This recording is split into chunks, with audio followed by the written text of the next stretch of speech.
Hello mga sisi ko! Good morning, good morning! Ayan, dito na naman tayo sa tindahan. Kape tayo. Kagigising ko lang, report on duty na naman ang inyong tindera dito sa tindahan kasi umalis si Kuya Dave. Ang topic natin ngayon ay tungkol sa GCash mga sisi ko. Gisapot lang ko ba? Mainit yung ulo ko. Wait lang. Lagay muna tayo ng alcohol. And bago natin pag-usapan ang topic ngayon, ibubudol ko muna kayo. Syempre, kararating ko lang ngayon sa tindahan at nakita nyo na, ayan, wala pa tayong lipstick. Syempre, mag-lipstick ang inyong tindera kasi matanda na. Wait lang. Pangpabuhay naman. So, itong lipstick ko ay sa Colorette. Yan. Ganyan lang ako magano. Lagay, konti lang. Sobrahan ba? Basta konti lang. Pangit kasi mga sisi ko pag wala akong lipstick. Nasanay na kasi ako na kahit nasa bahay lang, nasa tindahan, maglagay talaga ako ng lipstick. Ayan, ito yung ginagamit ko, Colorette.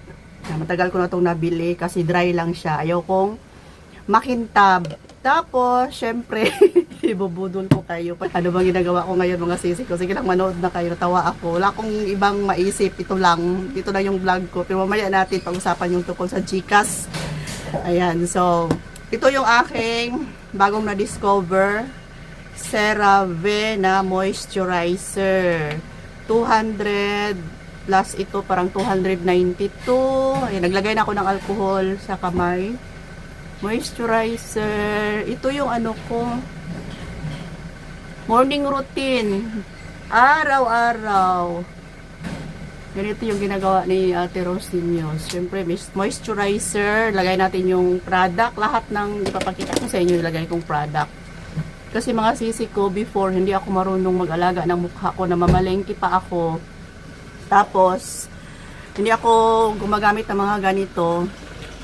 Nasunog yung dito ko. Ayan, dito malaking sunog yan. Meron pa nga, oh. Pero hindi na siya masyadong halata. Dito sunog. Ayan, after yan, gagamit ako ng Belo. Lahat ng to ay nabibili ko lang sa online. Pero sa Watsons, may bumili lang saglit.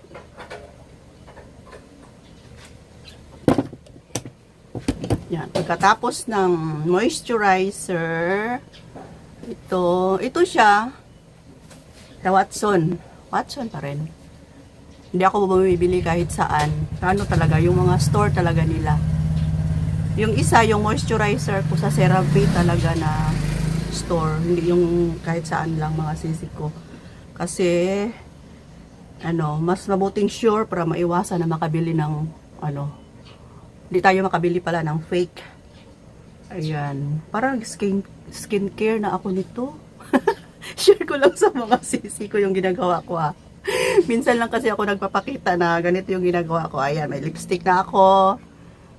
May kailangan talaga ng sunblock. Kahit nasa loob lang ng tindahan, mainit yung daan. Pumapasok yung singaw, kailangan mag sunblock. Walang filter yan. Kung ano yung nakikita ninyo, yun na yun. Tapos, yung mga bossing natin dyan, kung ayaw nyo manood, skip nyo na lang.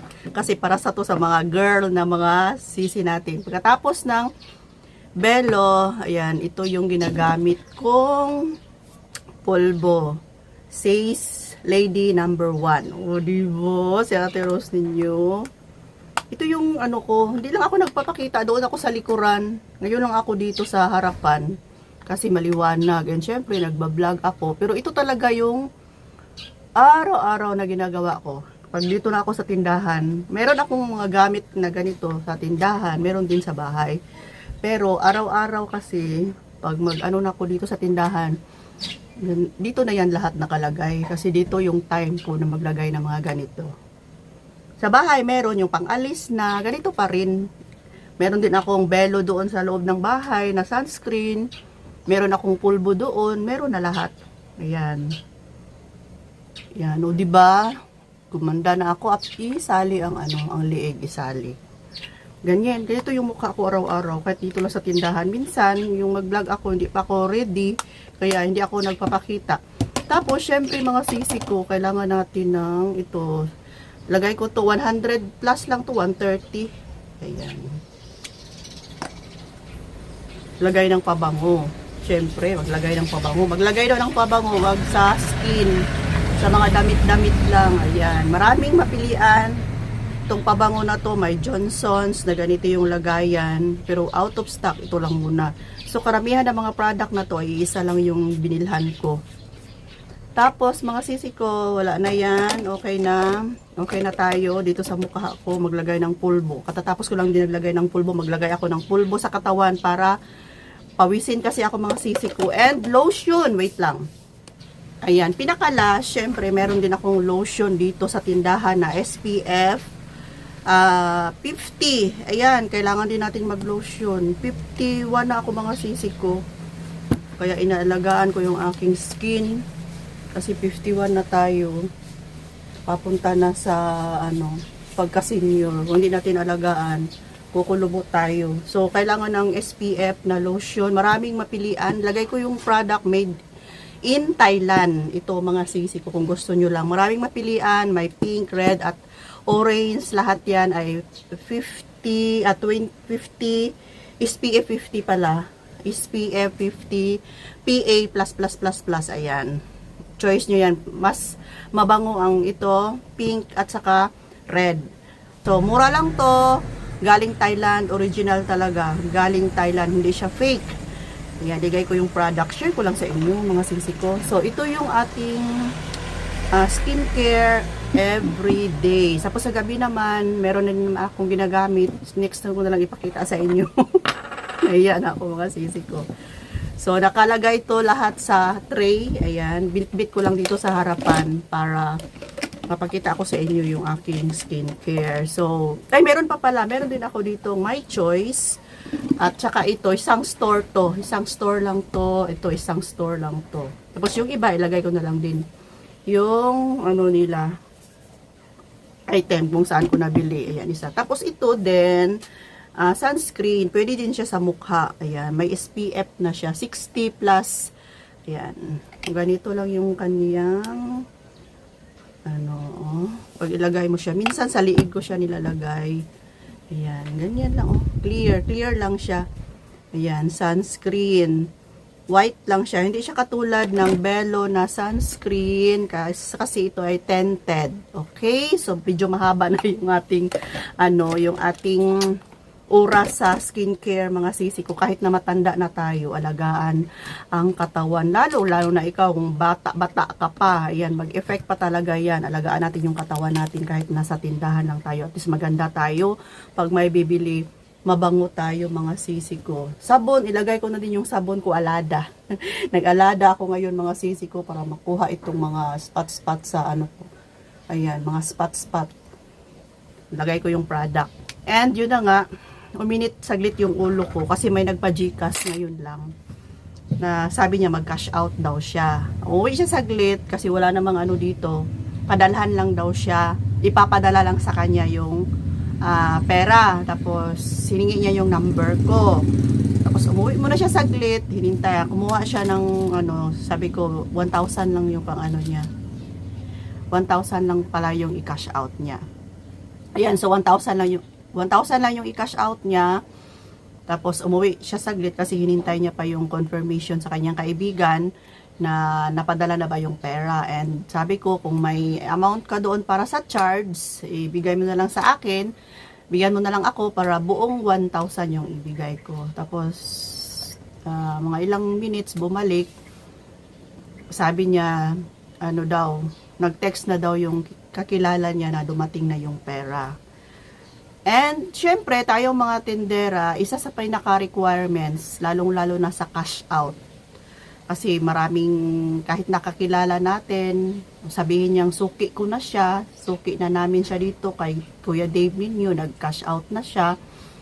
Isa pa rin sa requirements ay yung screenshot kung sino yung nagpapadala, screenshot, yung cellphone number at saka reference number. Kahit sa lupalop ka pa claim ng cash out mo, yun talaga yung hingiin, di ba, mga sisi ko, para panigurado. Ngayon hiningi ko sa kanya yung, sabi ko sa kanya, may ka, nag-send sa'yo ng proof ng GCash na nasend na sa akin yung kaibigan mo, sabi niya wala. So pwedeng hingiin ko yung reference number Tapos sabi niya, parang nag-ano pa siya ba na diskumpiyado ako. Sabi niya, dito naman ako nagpapa-cash out kay Kuya Dave daw. Sabi ko, kahit saan ka pa pupunta, kahit sa Palawan o kahit sa ibang tindahan, yan yung isa ka requirements namin para makuha mo yung ipa-cash out mo. Kasi hindi lang ikaw yung magpapadala ng pera dito ng 1,000. Meron, malay ko. Oo nga, may dumating pero galing pala yun sa iba, 'di ba? Minsan kasi magkasabay. Kahit nasabihin na may dumating, oo, sabi niya, may dumating man kaya. Sabi ko, oo, may dumating. Pero, para sure na galing talaga sa iyo, hingin ko sa iyo yung reference number mo. Ayan, parang nag-iba pa yung aura niya. Kasi daw, siguro na ano niya, diskumpiyado ako. Hindi niya lang siguro alam. Parang baguhan pa siyang magpapa-cash out ba. Nagipaliwanag ko sa kanya na kahit saan ka pa magpunta, kung ikaw ay magpa-cash out, kailangan namin itong number na to. So, hiningi niya naman sa kanyang kaibigan and gisend sa kanya, pinakita sa akin. So, gi-explain ko sa kanya na ito talaga yung kailangan ko. Itong number na pinadala ng friend mo, pinakita ko rin yung GCash na na-receive ko na ito talaga yung kailangan namin, mga tindahan. Kahit nasabihin mo na dumating na, pero wala kang proof na sa'yo ba galing yan, hindi ko ibibigay yung pera.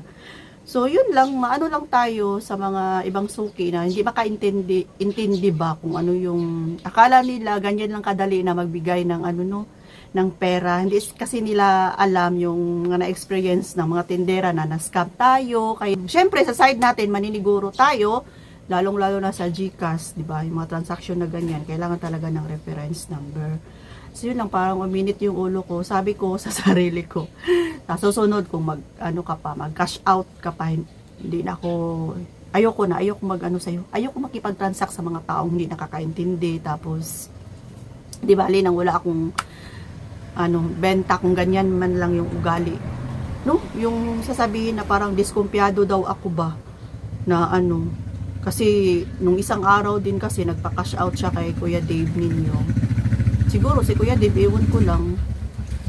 Basta ganyan yung patakaran ko. Hingi talaga ako ng reference number. Parang naano siya na parang diskumpiyado ako. Oh, kung ganun, sa susunod, kung siya ng cash out, sabihin ko na lang na wala akong available na cash out. Ubos na yung pera ko sa GCash. Hiwalay kasi yung namin mga sisi ko. Hiwalay yung pera ng GCash talaga. Kasi malaking puhunan ang pera ng GCash. Malaking puhunan. Tapos pag ihalo mo yan sa benta mo, baka mapamili mo pa yan ng mga item. 'Di ba? Tapos pag wala na ka ng pang GCash, mahirap na siyang tapalan. So yun yung experience ko ngayong araw. Kaya bigla akong napa-vlog at the same time pa talaga. Gi-share ko na lang din sa inyo yung aking skincare, mga sisi ko. 'Di ba? Kahit may edad na si Ate Rose ninyo, magpi-52 na ako ngayong October, magpi-52 na ako. And before kasi, yung kabataan ko pa talaga, hindi ako mahilig mag-skincare kasi can't afford pa rin. hindi ka afford, mga sisi ko.